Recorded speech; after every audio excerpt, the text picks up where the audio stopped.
a very fine legal team to oppose this from a legal standpoint, and folded in with that is a very reputable and knowledgeable group of hydrologists and geologists that help us defend that position, that by reducing by curtailing the diversions that are taking place within the boundaries of the PVAC, not going to see a significant improvement to the flow of the river that would make Carlsbad.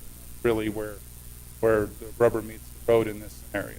So to that end, if you have any questions, I'd be more than happy to do my best to give you my opinion on it. Sure. So a couple questions I have, and thank you for that. That was a great foundation for us, and kind of the first question that you already answered. But because certainly that's been in the paper, and there are a lot of our constituents are concerned about. They read this, and obviously water is critical to everything that we do here in Roswell and in Chaves County.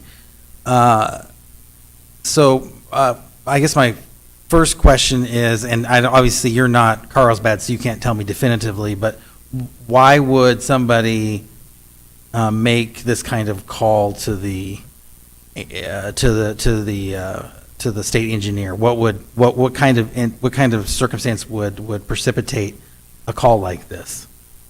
Well, on the surface you would say, and no pun intended with the surface water, but on the surface you would say it's a desire to get wet water.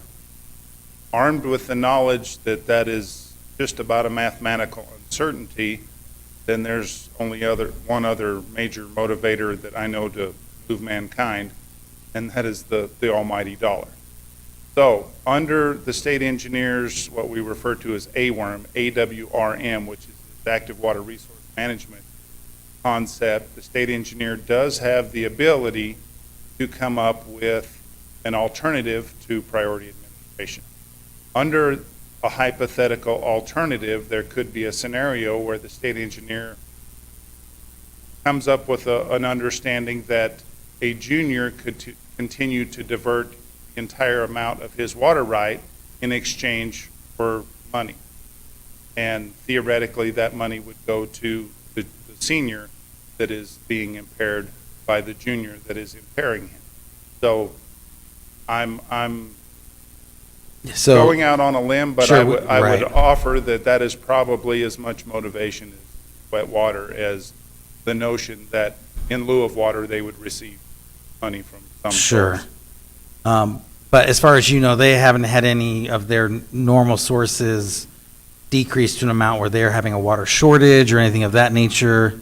They certainly have. They're typical on what we call a full allocation year. The landowners within the CID are able to divert 3.697 acre feet per acre. And so this year their allocation, I want to say it's around per acre. We're in a real interesting scenario here, because while we are still diverting water via the groundwater, there is, and I would go so far as to say we all agree that the groundwater is connected to the river.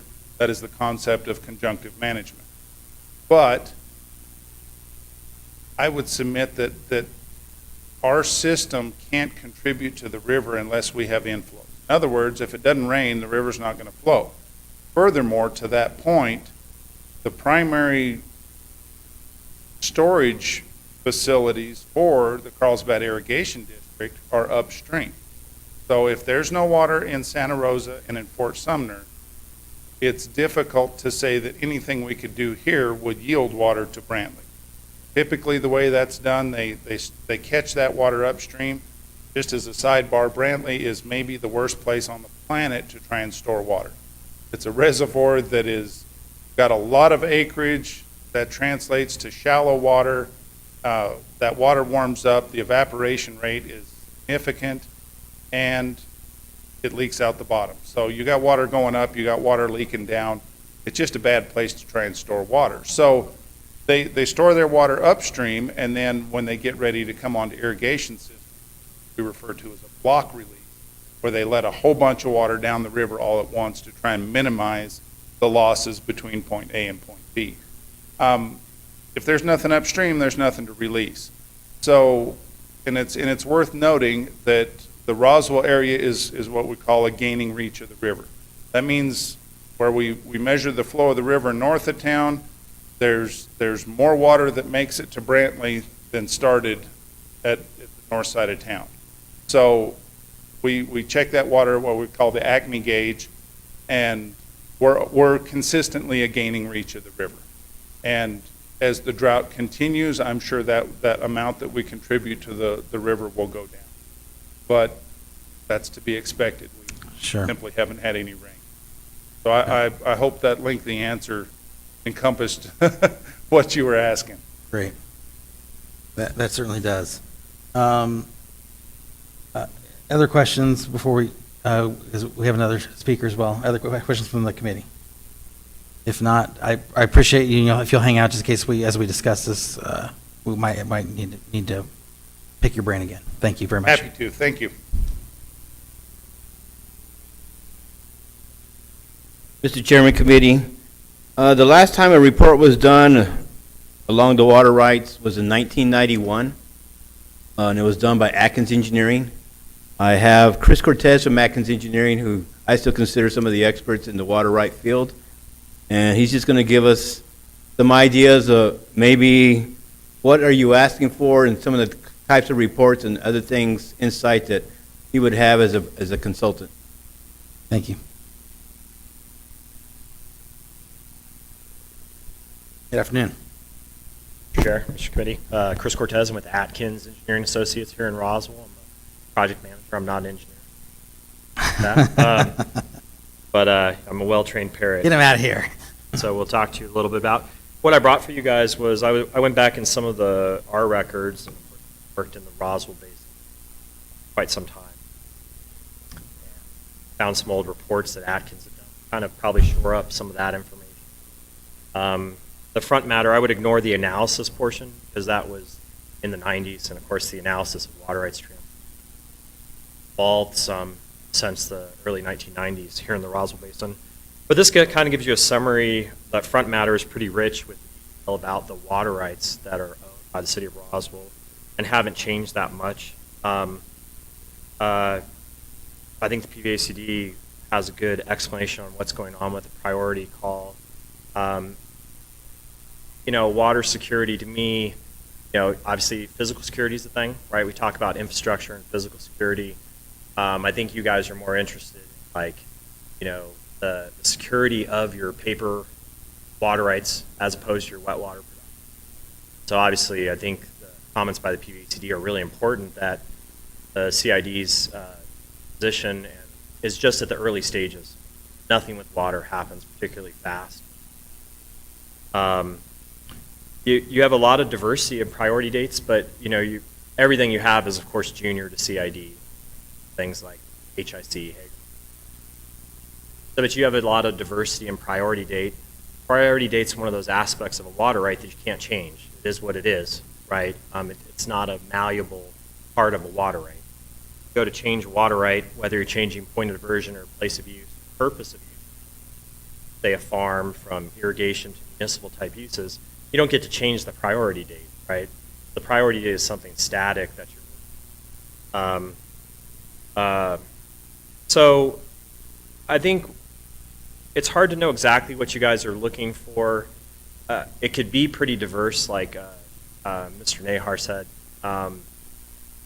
You could look at your water rights. Of course, I think it's really important that the city understands what they have, right?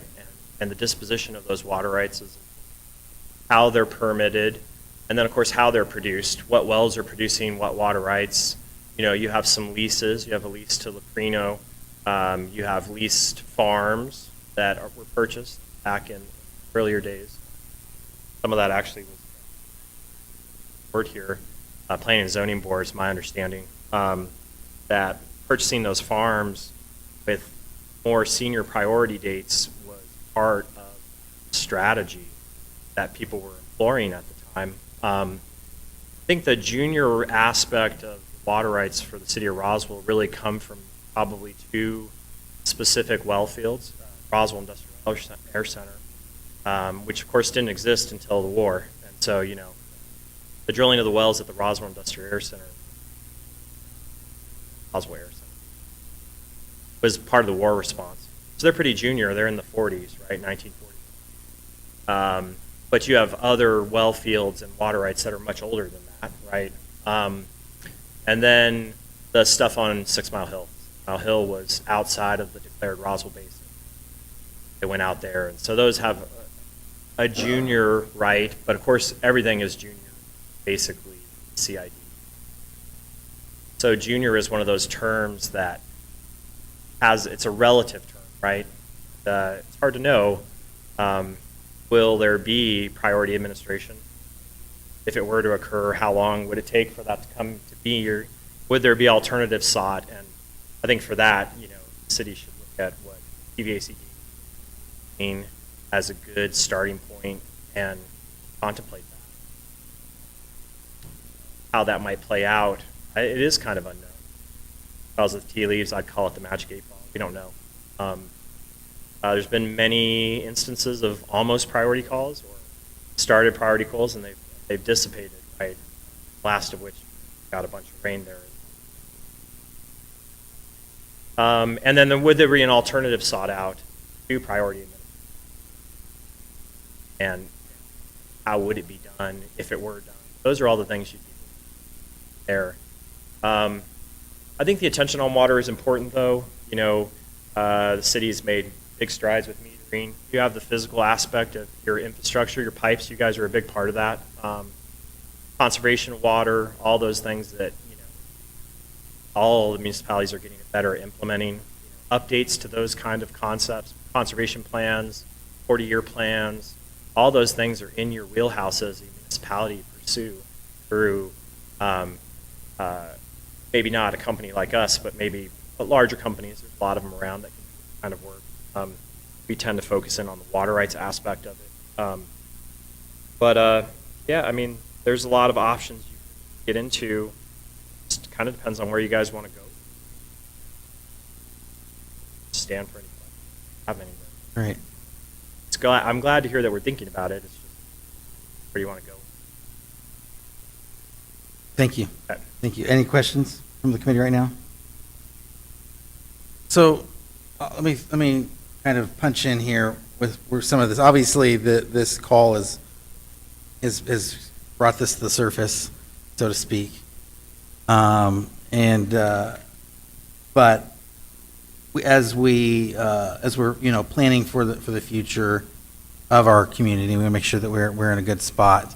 I think there's two pieces to this. One is us to have the ability to communicate to the public that our water is safe and secure in the short term and the long term.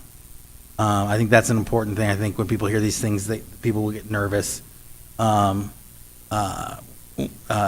people obviously in their minds come up with the worst case scenarios. So we want to be able to have something where we as a city can speak clearly to the public saying that, hey, everything's under control. The other part of it, I think, is just to take an evaluation of, okay, what are the, since this issue has been brought up anyway, what are the steps the city might take to do a better job managing our water resources, whether it is our affluent or conservation kind of thing. So as far as kind of what we're looking for, from a council standpoint, those are the two pieces of it. I think one is potentially, do we need to come up with some sort of, and if we don't like the term security, but some sort of water plan, conservation/water rights plan. Do we want to come up with that, as well as the other one's maybe just like more of like a water checkup, like how's our water health, if you will? Are our rights good?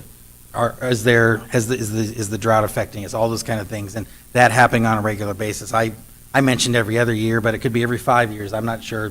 Based on the speed you guys said water moves, maybe every 2 years is too often. I think that's kind of what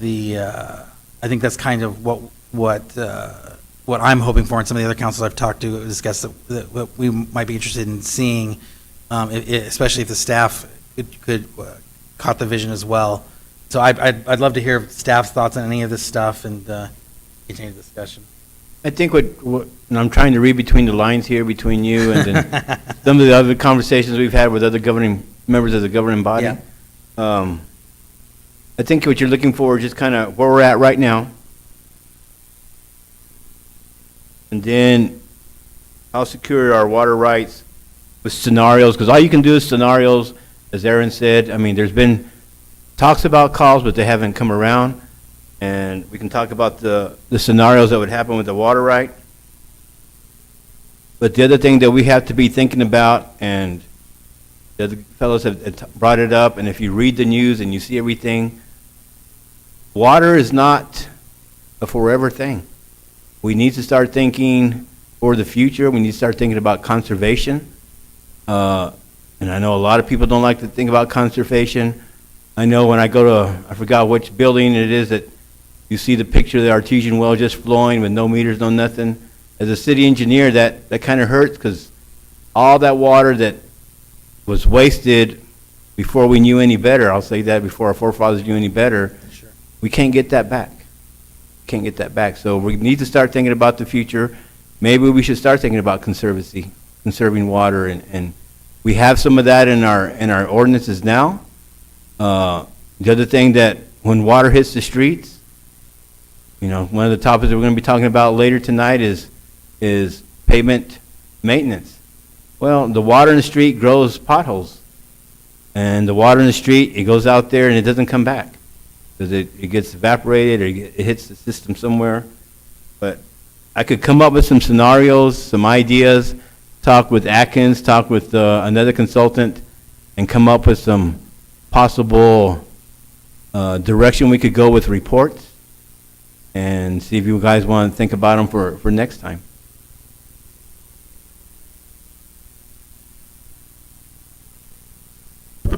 Okay, just so that you know, we are working on a water conservation plan. We plan on having that probably to council by July, so we'll see it in committee here pretty quick. We're working on getting that put together. We got some information from the Office of the State Engineer, and myself and Robert Glenn are working on putting that conservation plan together. Just so you know, we are in the process of getting that submitted to committee and council. So, okay, yeah, go ahead.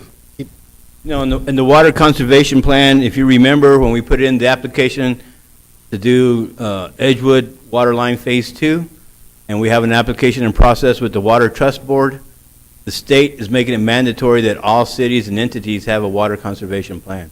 So the state's kind of looking big picture water conservancy, conservation, so that's part of it. But water is a big topic. And how deep do you want to get into it? Or do we just kind of sit back and cheer for Aaron and his team? And there was just a lawsuit a couple of months ago with one of the mines in Carlsbad fighting over water rights, and I believe they lost. Is that correct, Aaron? Still fighting?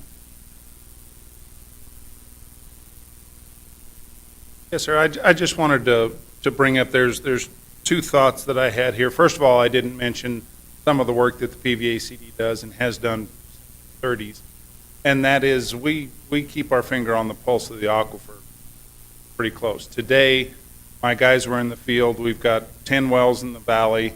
We affectionately refer to it as the 10 report. We read the depth to water 3 times a month. We can tell you where our aquifer's at. We can tell you where it's been. We can't tell you where it's going to be. But we do that so that we can compare it to what we've gone through in the past. Right now, we're below 1970s levels. The reason that's an important number is that was at about the time when we had our peak withdrawals from this system. So that tells us we're straining the aquifer. One of the things, and I think I mentioned it earlier, and it's worth repeating, we have an incredibly responsive system here. What I mean by that, it's a great place to store water. Unlike Brantley, we don't lose any of that water to evaporation, and when we get inflows, we get a rain event, that water is in a hurry to get back into our aquifer. So it recovers really well. And so we can track that, we can come up with several different visuals to give you an idea of where we're at and what the aquifer is doing as conditions change. The fact that the aquifer levels go down, I don't necessarily see as alarming. I would consider it alarming when, come winter time, when they should be bouncing back and they don't. Then that's kind of cause for alarm. And so to that end, the PVACD is working on a new conservation program where we are going to use that well data to inform decisions about the water rights that the district owns within the boundaries. And so what that means is, one of my soapboxes that I'm pretty quick to get on is agriculture is kind of the source of water right now. We understand that if it doesn't rain, the only people that have water rights in general terms is agriculture. And what we end up doing as a society is, instead of coming up with better ways of managing the water we have, we just dry up some farm ground.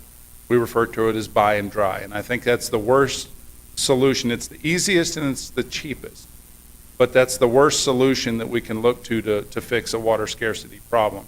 I think we need to have a management tool, and that's what this conservation program is about. I call it a conservation program because I can't call it a water bank yet, but I hope to be able to call it a water bank one day.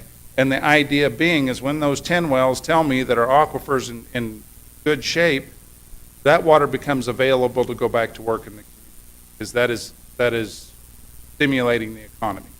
When we get into a situation like we're in right now, where there's a shortage, we haven't had any inflows, you take that water out of production and you conserve it until there's a time of plenty again.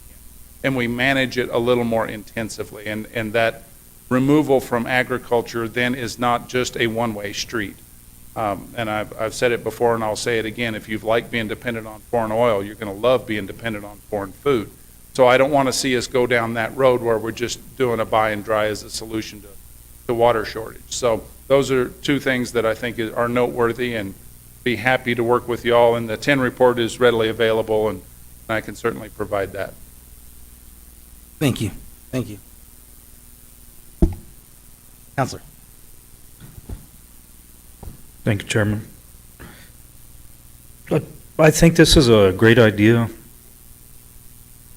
You know, the last reports are from 1991, so I think we need something current.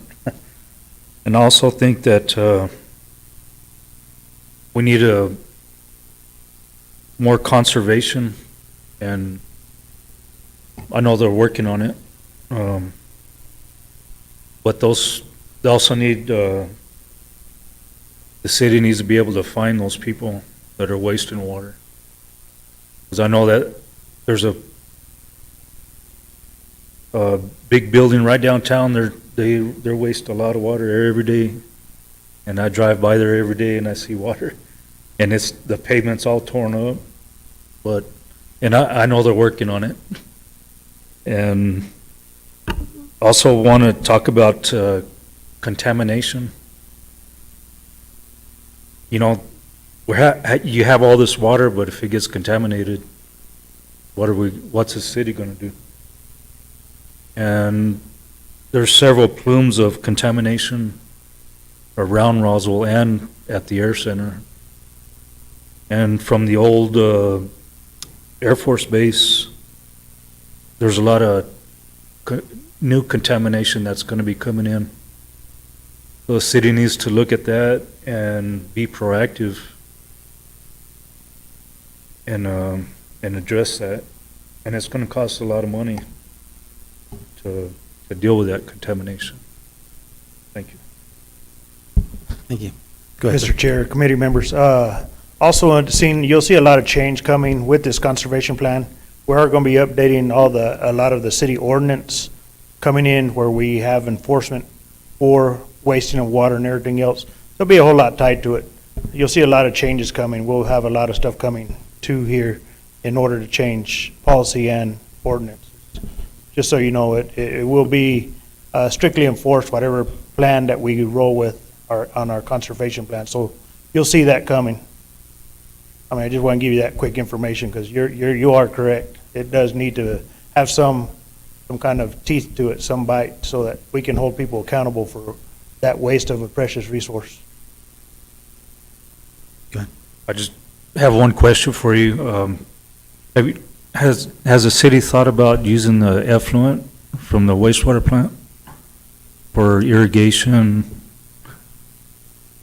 Right now, they are using it for irrigation, but we sell it actually to the farmers for their stuff that they got out there. And also the Roswell Country Club uses it for their irrigation out there. So we don't just discharge it to the river, we rarely discharge it to the river. Usually, this year is actually a month and a half that we discharge effluent to the river. And typically, we sell it to the ranchers, the farmers, for their land irrigation, and also the Roswell Country Club. But we do reuse it around here locally, majority of the time. Okay, thank you. Okay, so as far as, I don't think at this point I want to make a motion per se. I'd rather, hopefully, I think that the discussion needs to be ongoing, but definitely I think the directive I'd like to say is, I'd love for staff to kind of get your mind around, kind of discuss some things that we've talked about. I think the general feel or consensus is that we would love a report coming to city council on the water rights side of it, as well as the conservation side of it. And whether that is one piece or that's two pieces, I'll let you guys kind of chew on and get back to us and saying, hey, this is the way we think this might come through. But we definitely want to keep it front of mind. And again, I want to make sure that we are, two things. Number one is we want to let our constituents know that we're in front of this. We're paying attention to this right now. And that we're not just kind of going, day by day, but we are looking out into the future, which of course we are, and be sure we're doing that. And then I think the other thing, of course, is just, again, just checking out on those water rights and understanding what our standing is and what our, that paper water is, as they referred to it. So I think those are the two parts kind of that I think that we're really interested in. And certainly, I guess, is in the conservation side, I would assume that the possible contamination would be involved in that part as well. Does that work for you, Louis? Yeah, Mr. Chairman, with your permission, I'd like to come back in June, more ideas, and then I'd like to invite Aaron back in June to see what's happened in those 2 months. But that way, it gives me 2 months to talk more with Atkins Engineering, reach out to some of our other engineering firms that we have on call that actually do water reports as well, if that's okay with you. I'll just come back in June. That would be fine, yeah. Okay. Great. Mr. Chairman. All right. Chair, this is Margaret. I just wanted to comment real quick. I appreciate the presentations, and although this is slightly reactive, I think it's going to help us to be proactive in the future. I would also like to just mention, before we look at fees and stuff like that, I really feel that we need to educate the citizens of Roswell on why this is so important, and possibly maybe work with Juanita to just educate first and then follow up with, this is what we have to do in order to protect this asset. Thank you. Yeah, Councilperson Kennard, I think that response and public information and public outreach would be part of the water conservation report. Awesome, thank you. We are already sending information to put out there. So we forward it to Juanita. You will be seeing it on the website. So we are working on that.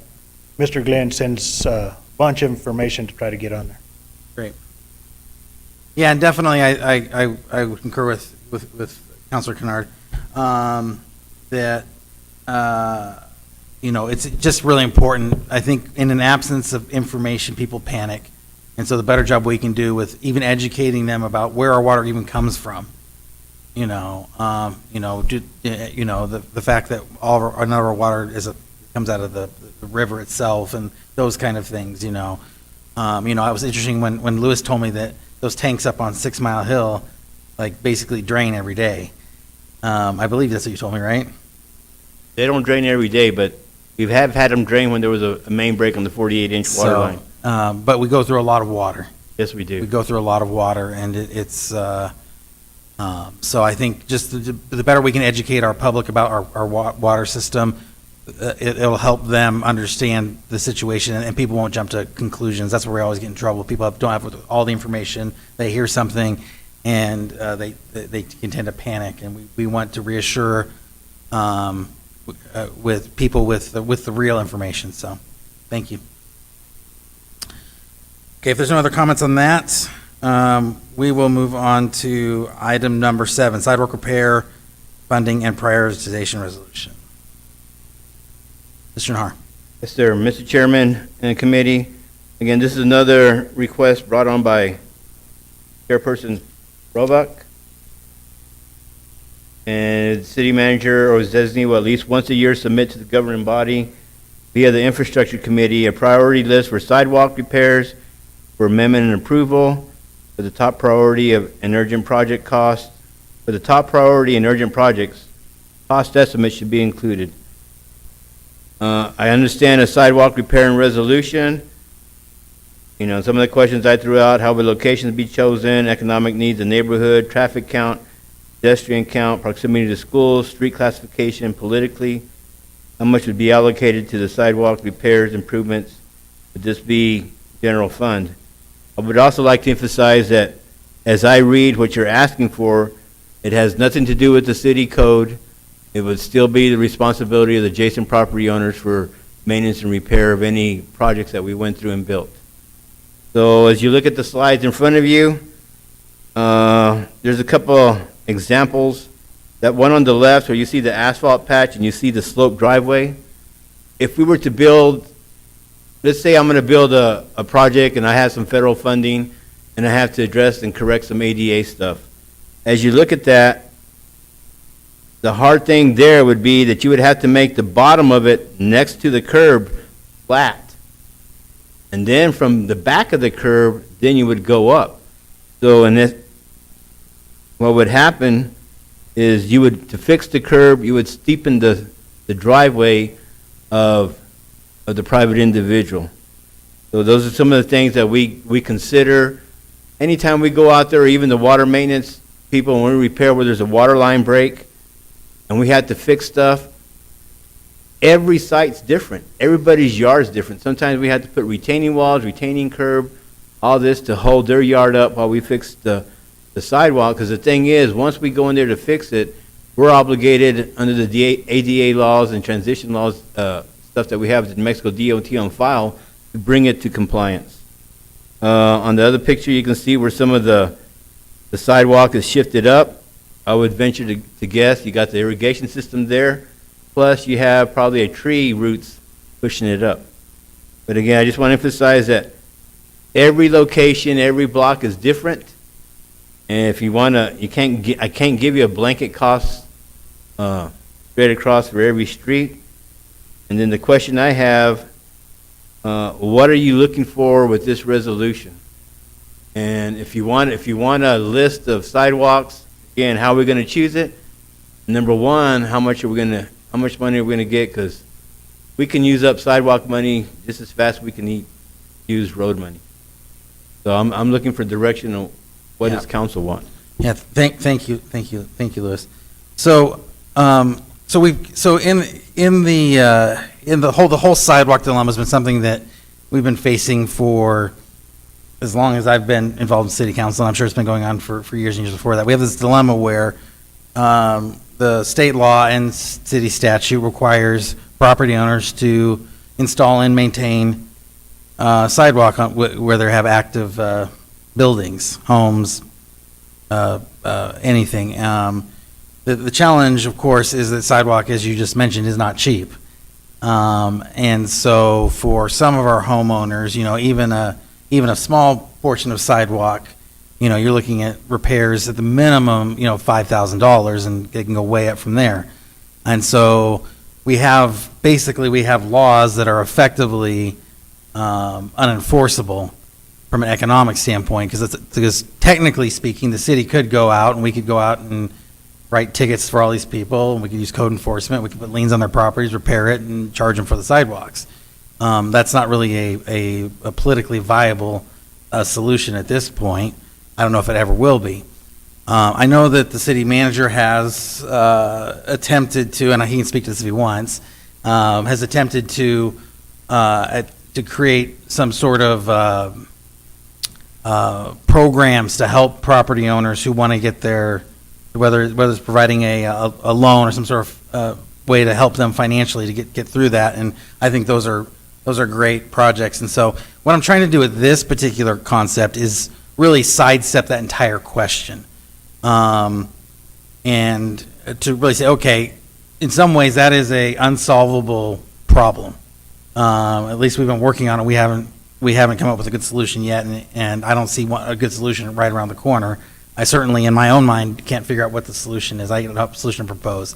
However, we do have a good portion of our constituency that would like us to do something about sidewalks. And so the concept with this idea is, hey, let's do something. Let's not just ignore the problem completely. We can't, let's bypass the legal question as best as we possibly can.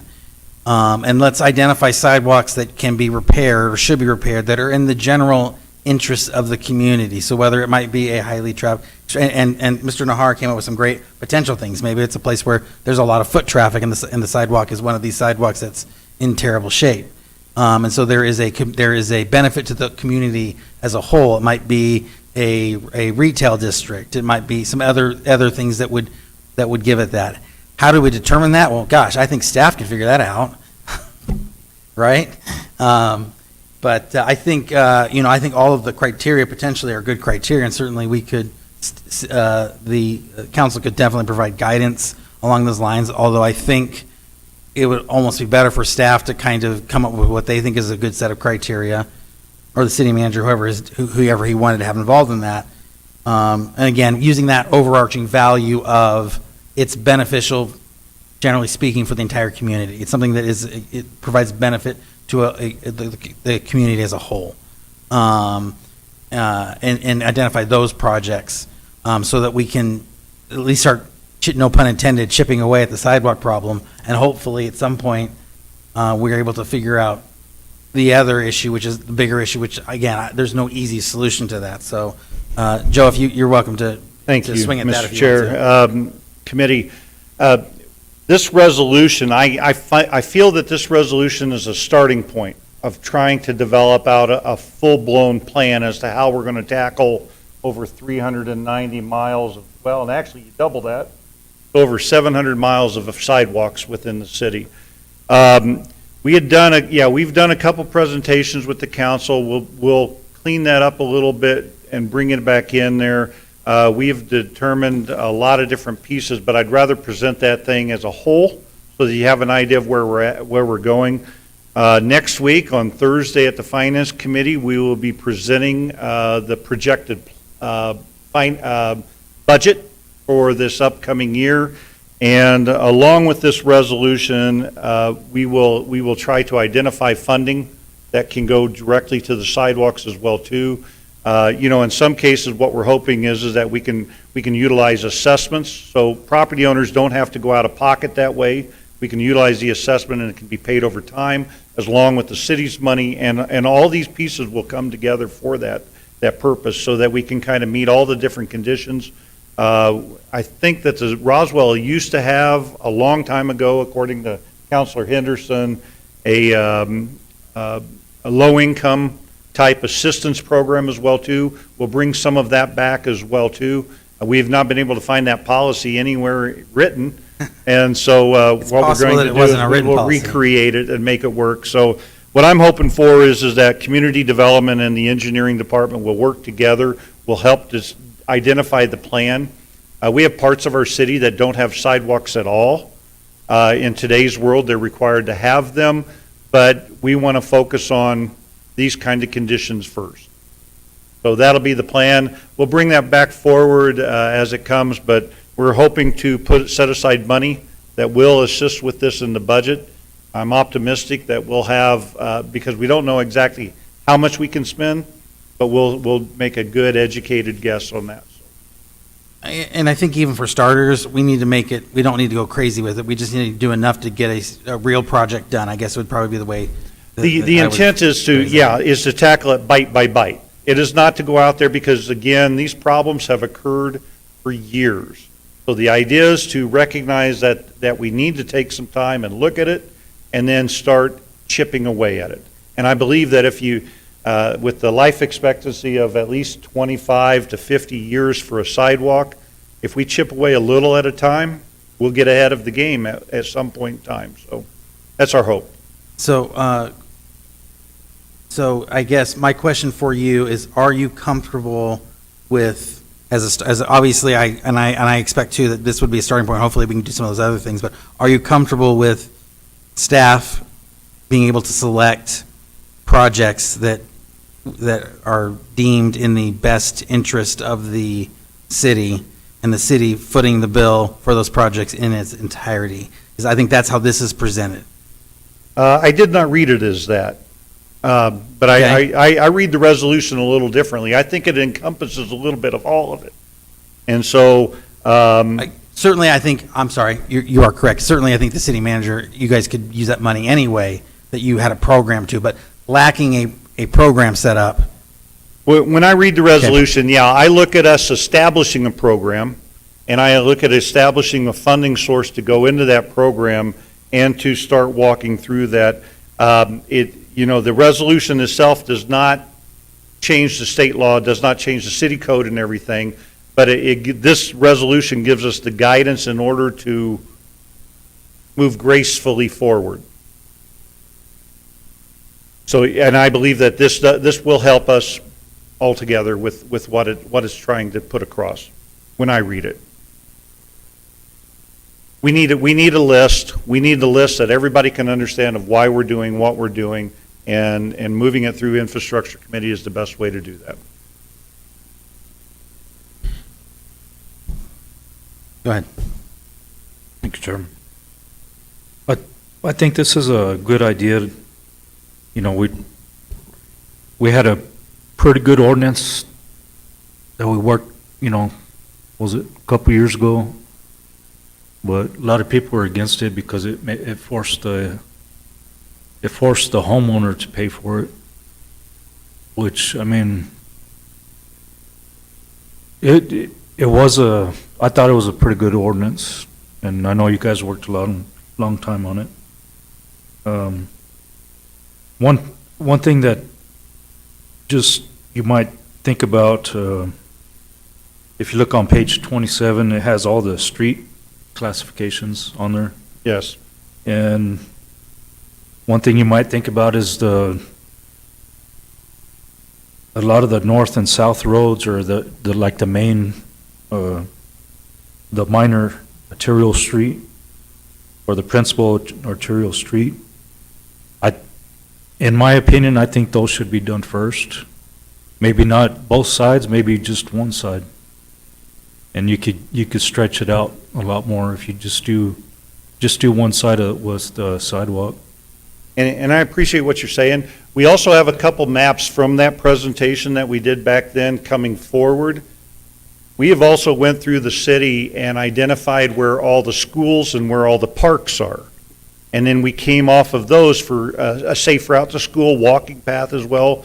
So when you overlay the arterial streets and the collector streets over the top of that, then you have these pockets from the parks where the kids are walking to the parks. You have the pockets where you're walking to the school. It gives us a very clear picture as to these areas that really need to be looked at. And I would agree, Counselor. I think that if we can get one side functioning better than the other, we can always come back and get the other side at the next step. The whole idea is to give a good path. And so, thank you.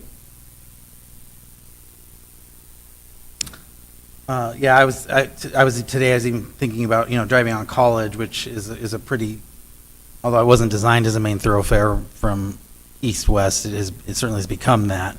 And then we think that we have Cielo Grande out there, but we don't really have any great sidewalks going down College, to that facility. So,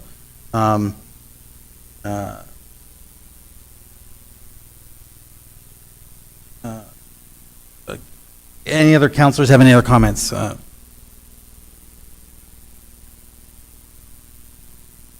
Mr. Chairman, just to give you a range of the cost, you remember a few years back, we did a CDBG grant, Community Block Development Grant, on Bland Street. We went from Bland to Mesa Middle School, roughly about a mile. Both sides we did sidewalks. That was about $650,000. So if you kind of break that up per 1,000 feet, you're probably talking about 100,000 plus per 1,000 feet on both sides. And again, as I showed you the pictures that you have on the slide, if you have conditions like that first picture where the houses are elevated above the curb, which is good for flooding and draining, but Bland was pretty flat and the houses are pretty low. So that range would probably go up depending what part of town, but just to give you a range of the cost. So you could, and finance could say, okay, engineering, we're gonna give you $250,000. So you're gonna talk about a half a mile of sidewalk when we have 317 miles of road. And I think it goes back to something you had said, Chair, is that every one of these lots, they're going to be about, if you were to replace the entire sidewalk piece, it'll be $2,500 to $5,000 for each property, essentially what it averages out to be. Yeah. Okay. Unless there are any further comments, I would entertain a motion.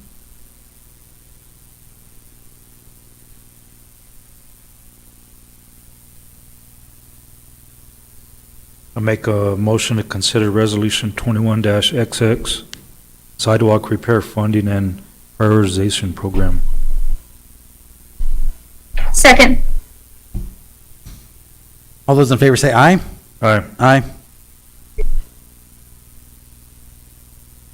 Margaret, we didn't hear you. Aye.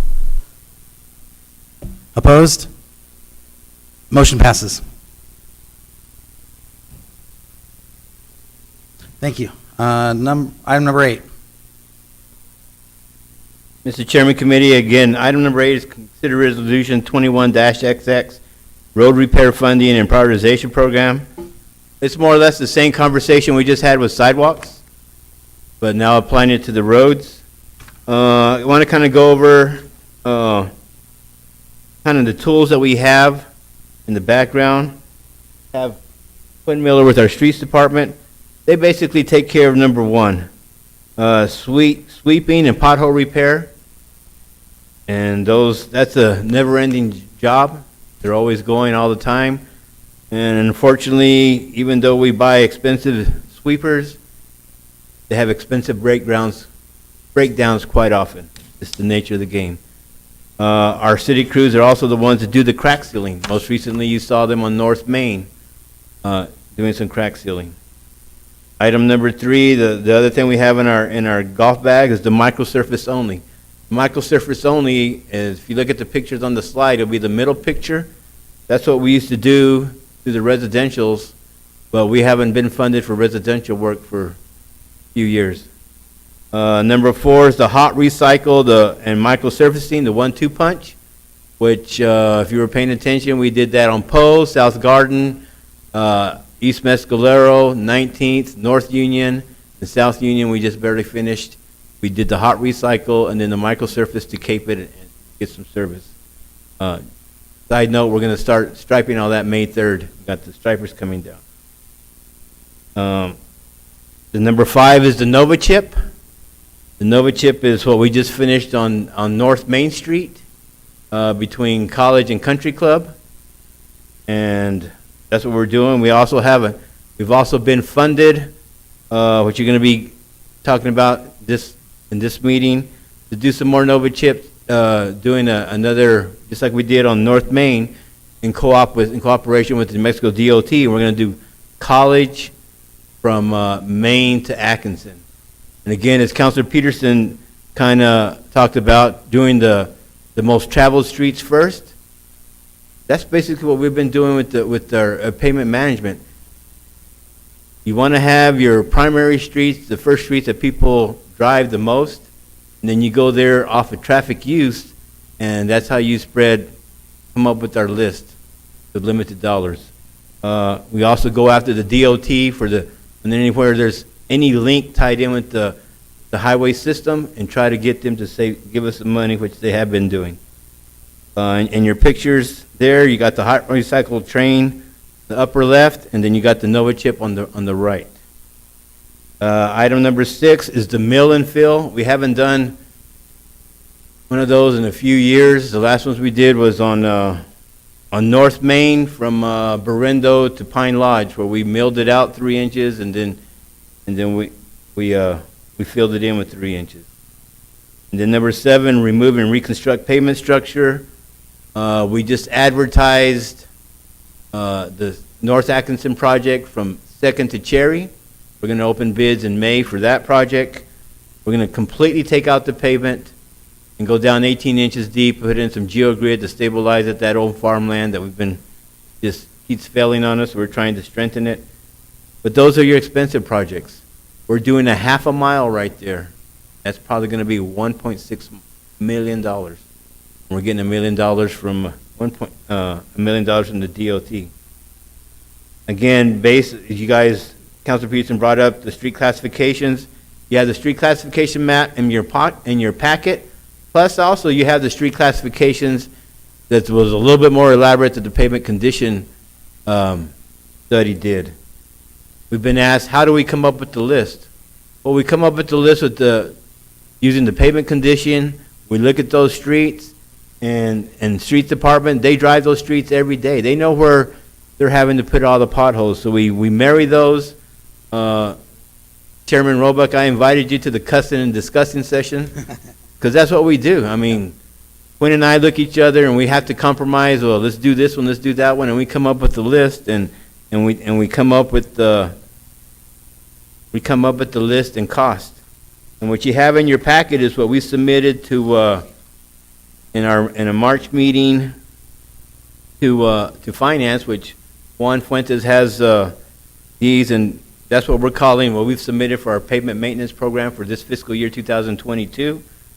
So you can see what we're doing there. If you look on your packet.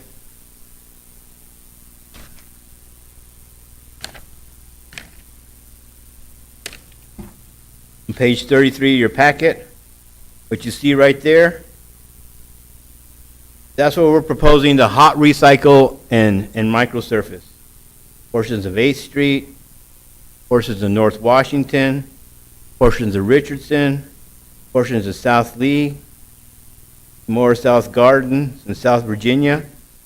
And mile-wise, it's only 8 miles, and it's 1.14 million. We're going to look at the prices again, because what we're doing, we just completed the pavement maintenance cycle fiscal year 2021. We're going to look at those prices and invoices, make sure that I give Juan Fuentes for the budget the most updated cost that I can give. I hate asking for money. I'd rather just get the latest cost that I can. Then if you look on your packet. You're a professional at asking for money. Unfortunately, I've had to learn.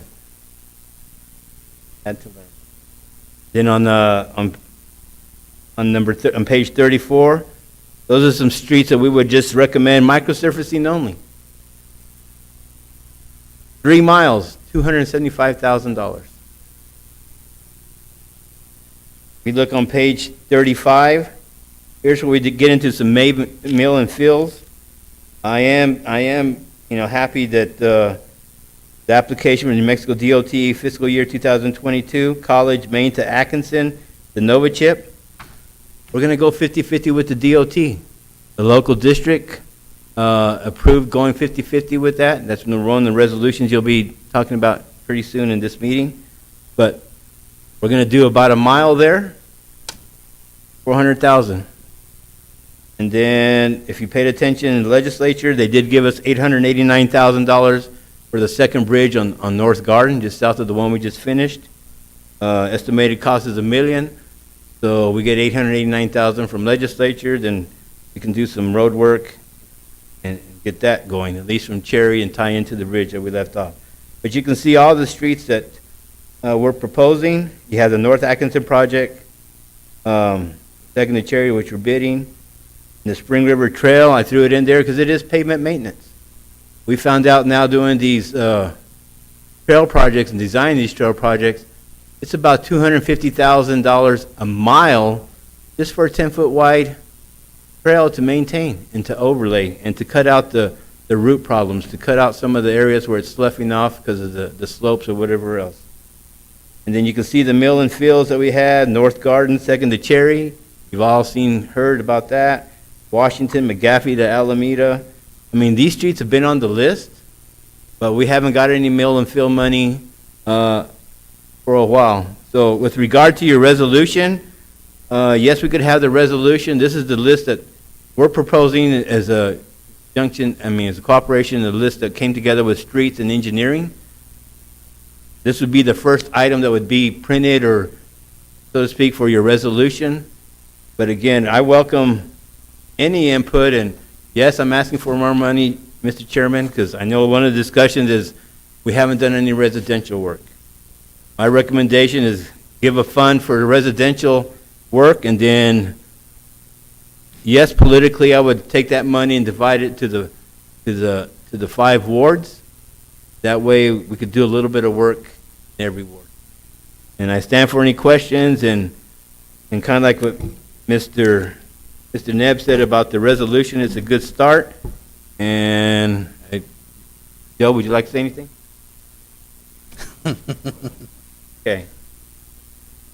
Thank you, Louis, and I appreciate the work that you've done with me on this as we're trying to move this forward. I think in some ways, this is really about holding the council accountable to making sure that we are paying attention to the road issue by looking at this and saying, okay, what is the list? What's the comprehensive list? What are the needs out there? And forcing that to come up on a regular basis for the council. Well, I think one thing I do want to say off the top, and I don't like to throw away around. Sometimes in city government we give praise pretty lightly for pretty much anything, but so I don't throw around praise lightly. But I do appreciate the work that our streets department does, that our engineering department does. You guys are constantly trying to figure out ways to stretch our dollars. You're constantly going after more money for us. To outside money to pay for roads, and I don't think, and I don't think you guys don't do it for the praise. You do it because you believe in the community, and we appreciate that. And I do feel like that we do have a good team that's working hard behind the scenes to keep the roads done. And I tell you what, there's nothing more feels good when you're driving on a repaved road. Just 19th and the Union, I'm on those roads quite a bit, and portions of those just got cleaned up, and it's so nice, and it's not only obviously it's something we need the roads, but it just makes everybody feel a little bit better about the day, right? When you're driving on a new road, it just gives everybody just a little nice something that we have. And so I do appreciate the work that it has been done and is being done, and I do appreciate the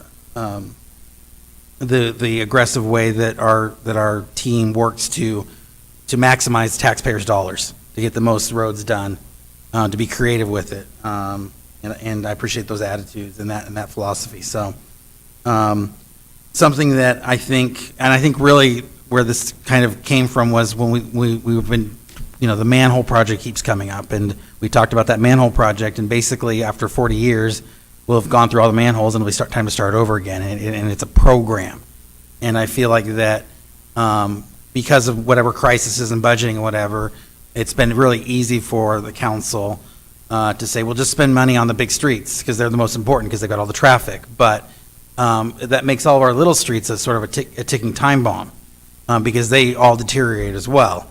And they are deteriorating, and they will have to be replaced at some point, or they'll get to a point where they're so bad that it degrades the property values, it degrades our community. There's so many negative effects of that, as well as the cost of repair goes up, the worse the damage gets. If you have to rip a road out and restart from scratch, that's a lot more expensive than some of these other options, and so there's certainly economic wisdom for it. So the idea here is, number one, to make sure that even if it's a percentage, it's still small, we need to make sure that the council is allocating some money every year, because as you look at the map, you know, most of the miles in the city are your classification, which I like better because it's a little simpler, are local streets. That's most of the miles are streets. And the local streets have received the least amount of attention. And again, that's just that, all those streets, they're going to need maintenance. We cannot continue just to ignore it. The sun beats on them every single day. The water issues we talked about, they do and they are wearing out. In some places in town, they're really, really poor. And so we need to start addressing that at least a little bit at a time. So we don't get so far behind. And so I think that's kind of the thing. The other thing too is this helps us. I think it helps us communicate to our constituents, you know, when we are saying, hey, these are the better, the clearer the data that we can give them. You know, even this is good data, but in some ways this needs to be simplified a little bit more for the constituency, I think, just for something that can be run in the paper or out on a press release to where, okay, they can kind of see that and strip away all the extra data that is not necessarily important to those folks.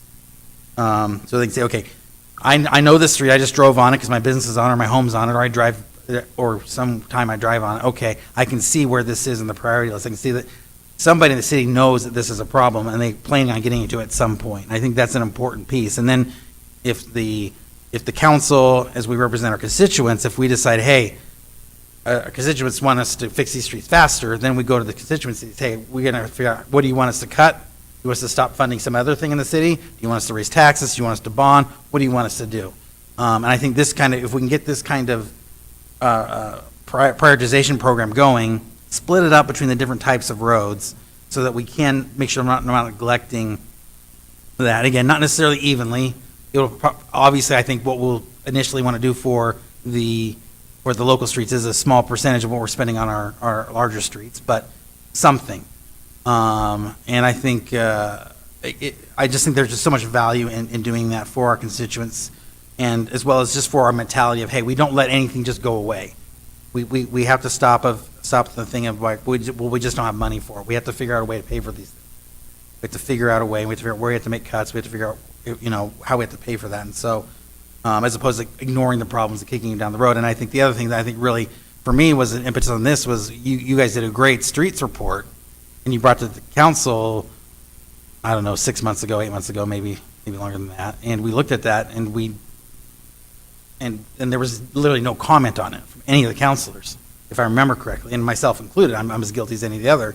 It's like, no, we can't do this anymore. We can't ignore this problem. And as the city manager, I think, points out, is that roads always comes up as really, really high or number one on concerns for the citizens in any of the surveys that we do. So I would like to open up for questions, but before I do that, I wanted to make a friendly amendment on this resolution to where item number 2 and number 3 and the second whereas major Collector Street and minor arterial street would be combined into one classification. The new one would be, the number 2 classification would read major Collector Streets and minor arterial streets. We would combine that into one, so we keep in that 3 distinct categories of how we break up the funding allocations on this. So with that, those are my comments and kind of explanation of kind of where this is coming from. And I open it up to comments or questions from the committee. Yeah.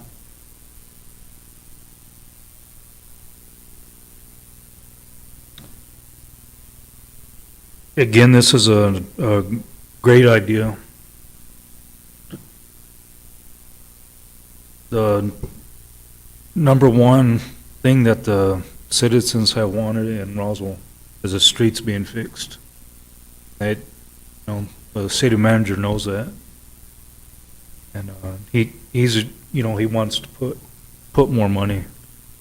But we only have so much money to put on our streets. And I think if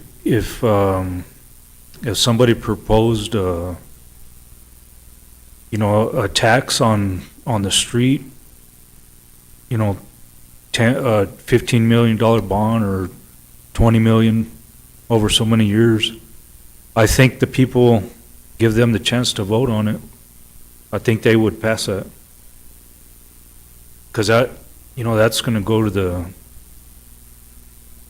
to something they can relate to right away. I don't understand what Friendly amendment. yeah. So, the idea is that this will have when they do the budgeting, they will allocate in 3 sections. And it was just combining those, instead of having 4, to have 3, for simplification. We could go with 4 as well. I discussed it earlier with the engineer, and he thought 3 was fine. And so, again. So you're yeah. talking about taking out the local street? No, you would leave local streets, you combine 2 and 3, because basically your 4 are your highways, and those are the ones DOTs are gonna get most Okay. involved in. All right. And then you have your major streets, and then you have your residential. And that, to my mind, is kind of breaking up the type of funding, even the funding sources are gonna be different in those kind of categories. So that's all that is. Okay. And like I say, we're just chipping away at it, a little bit of money at a time, but it's not gonna fix itself until we get it, $15, $20 million just to catch up. Thank you. Other questions? Chair, this is Margaret. I just wanted to mention, I really, of course, I think that's why we're all on infrastructure, right? Is because we love rebuilding the streets and seeing that kind of progress. I agree that the citizens and taxpayers and, most people on Facebook, on those public pages, they're griping, about the streets, and I totally understand that. So I think that us really putting the effort into this area is, redoing the streets, maintaining them, or, rebuilding from the bottom up is the most tangible thing that we can do, that the citizens can see and appreciate. So thank you.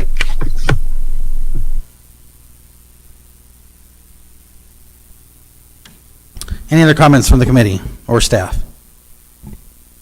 If not, I will entertain a motion. I make a motion to consider Resolution 21-XX, road repair funding and prioritization program. Second. We have a motion and a second.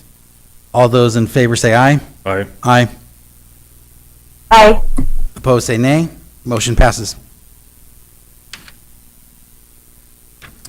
Thank you. I appreciate staff's working with us on that, on those last 2 motions, the last 2 things to get those moving forward. Number 9, Mr. Nahar. Chairman Committee again. I want you to consider Resolution 21, another XX, to support applications to New Mexico DOT's call for projects.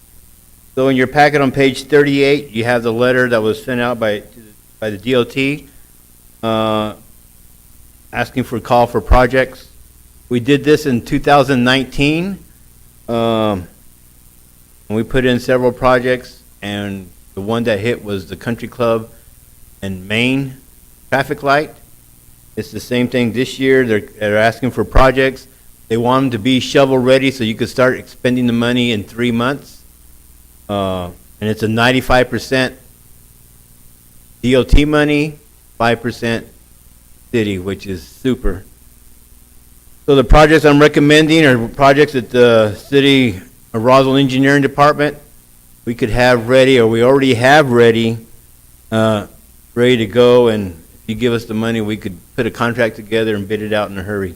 When I say they give us the money, we could do that. So what you have in front of you, and these are the projects I proposed. Again, this is a 95% state money, 5%. But priorities would be West McGaffey, Wyoming to Union. If you remember, that was on the ICIP list that we submitted to the legislature, which we didn't get anything on. And that would be a mill and fill and sidewalk ADA. Number 2 would be Main Street, which is US 285 from McGaffey to College. If you can picture that, that's a long stretch. But we would just do what we just did there on Main Street between College and Country Club. It's in pretty good shape, and kudos to the Streets Department, because if you haven't noticed, they've already been crack sealing that. For a couple of years now, we've been chipping away, getting ready to go to the DOT to ask money. So we're always playing chess, looking at the bigger picture. That'd be $1.2 million. That'd be a pavement maintenance. We already have the quantities. Engineering's already went and surveyed all the striping. So given the money, we'd go get a PO and go to work. North Atkinson Phase 2. Again, I say New Mexico 256 because North Atkinson is part of New Mexico 256. That's why you want to go to the DOT with this, so they can see their own numbers, and it benefits them as well as the local entity. So that would be remove pavement from, this would be Cherry to College, remove pavement surfacing to subgrade, sub-excavate, sidewalk, and ADA. This would be the same as what we're doing advertising right now from Second to Cherry. This would be the Phase 2. And then number 4 is more of an economic development type project. If you can picture East Hobson from the east Earl Cummins Loop to our city limits, which is YO Road. So we would widen it, put shoulders, put turning lanes at the intersection. And if you don't know it, that the county in New Mexico DOT are working on Hobson on the other side of 285 and also trying to improve the geometrics at Hobson and 285. We already have our plans done. They're on the shelf, stamped, ready to build. All we would have to do is put a contract together, get a new wage decision, and we're ready to bid. So these projects all have links to the DOT. Number 4 also has links to economic development, trying to make it look better as you come in off of 285 and going to the airport. We have the new towers, have a nice wider road coming in. So those are the projects that I'm requesting support on to this resolution. Because one of the things that we have to do is when I submit the package, there has to be a resolution of support from the governing body. I stand for any questions. Thank you. So we pass this resolution, you submit the package to them. What's the timeline on when they're planning on handing out this money? Last year, 2019, they picked them in the fall. Okay. It was, I think it went to September, October Highway Commission meeting. So pretty quickly. It's pretty quick. It's pretty Okay. quick. But we're ready, and I've already been doing my politicking to other members outside of the city of Roswell. They already know what we're planning. They agree with what we're planning. But what happens, we submit the list. The scoring and the politics is out of our control. We just Right. hope that if one of these would land, I'd be a happy camper. If 2 of them, I'd buy the drinks, so. Okay. Let's land 2 of them. Let's land 2 of them. Any questions from the committee? If not, I'll entertain a motion. I make a motion to consider Resolution 21-XX to support applications to the New Mexico DOT call for projects. Second. Have a motion and a second. All those in favor say aye. Aye. Aye. Aye. Those opposed say nay. Motion passes. Thank you. Okay, other business, non-action items, department reports. You have the department reports in your packet, and we have department members here. If you have any questions on any of the reports. Water maintenance, transmission, solid waste. We also have Kevin Mather from Community Development, Grant Facility. And we also have Juan, if you want to ask any finance questions. Sure. Any questions from the committee? I think we're good for now, but I have your phone number, so. Okay. You guys are always welcome into my office. I have an open door policy. Great. Do we have anybody here wishing to speak, public comments? Would like to make a public comment that's not on the agenda. Yeah. We are going to have, we just had the ribbon cutting for the CDBG project, the Boys and Girls Club. We have Yeah. to have a public hearing to close it out.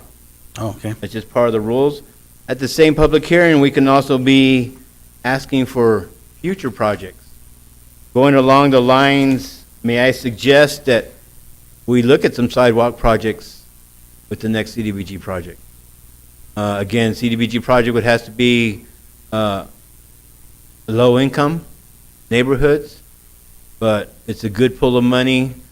And if we go with sidewalks or roadway work like that, that's something that engineering department can put it out in the faster, and it wouldn't be as slow as it was with this last project with the Boys and Girls Club.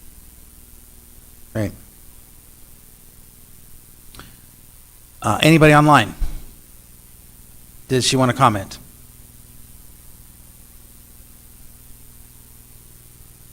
Did you ask her? Oh, Rita, would you like to comment?